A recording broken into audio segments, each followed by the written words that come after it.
देव्या प्यारे बंधुओं, आप सभी जानते हैं जैन सिद्धांत के आधार पर वर्षा योग जो मनाया जाता है वह चातुर्मास के रूप में मनाया जाता, जिसको आषाढ़ शुक्ल चतुर्दशी को स्थापना की जाती है और उसके साथ दीपावली को उसका निस्थापन होता है। वर्षा योग को मनाना इस बात को लेकर के सबसे बड़ी बात आती है कि चातुर्मास के समय में जैसे ही पानी बरसता है, पानी बरसने पर अनेक जीवाणु, अनेक जीव उत्पन्न हो जाते हैं जो चलने में, फिरने में, हाथ पैर हिलाने में जिनका घात होता है। इसलिए हमेशा साधुजन वर्षा योग में एक स्थान पर स्थायी रहते हैं। दूसरी ओर वर्षा होने पर अनेक प्रकार से घास की उत्पत्ति हो जाती है, जिससे रास्ते भी अवरुद्ध हो जाते हैं। नदी और नालों में बाढ़ उत्पन्न होती है, बाढ़ से जाना आना भी अवरुद्ध हो जाता है। कभी उस नदी नाले से साधुजन कभी बहते हुए पानी में कभी निकलते नहीं है। भरे हुए पानी में अनेक प्रकार के जीवों की उत्पत्ति होने के कारण से जीवों का घात को ध्यान में रखते हुए पानी से नहीं चलते हैं। इसलिए चातुर्मास के समय पर एक स्थान पर रह करके ही स्वयं अपने आत्म कल्याण की साधना, जीवों की रक्षा एवं श्रावक वर्ग के लिए धर्म से जोड़ने के भाव से लेकर के वर्षा योग एक स्थान पर न रह करके स्थायी रूप में करते हैं। वर्षा योग अपने आप में बहुत बड़ा महत्वपूर्ण कार्य है, जिसमें साधुजन अनेक प्रकार के त्याग रखते हैं। आपने देखा साधुजन सामान्य तौर से हो सकता है सभी प्रकार के हरी फल, सब्जियां, अनाज इत्यादि देते हैं, किंतु वर्षा योग जब होता है तो सभी चीज़ों की मर्यादा बना करके चलते हैं। कोई 4-5 प्रकार के अनाज, 6-7-8 प्रकार के हरी फल इत्यादि ग्रहण करते हैं।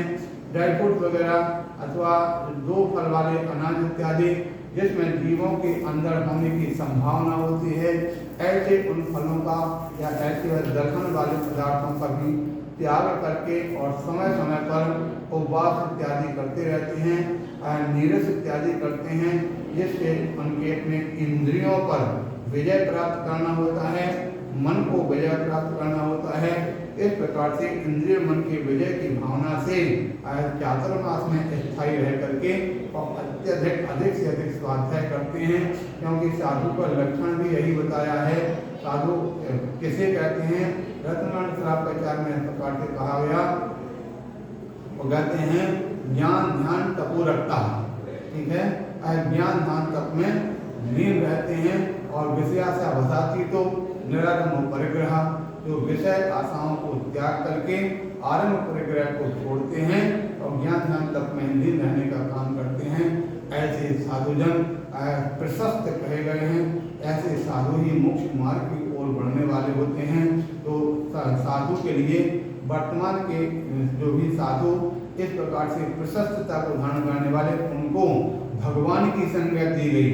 साधु भी अपने आप में भगवान कहे जाते हैं और जो वास्तविकता में ज्ञानी जन हैं, आप जानते हैं नमोकार में मंत्र में पंच परमेष्टि का आराधना किया।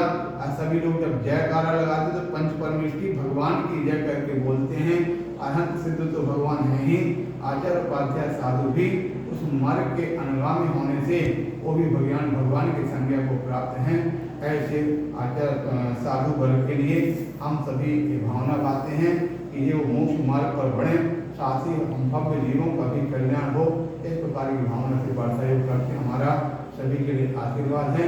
जहाँ साधु जन वर्षा योग करते हैं, वहाँ श्रावक वर्ग भी उनके साथ अपनी साधना को बढ़ाने की भावना से वो भी अपने श्रावक भी वर्षा योग करते हैं चातुर्मास करके और अपने इंद्रिय मन को विजय प्राप्त करते हैं, त्याग भाव जगाते हैं।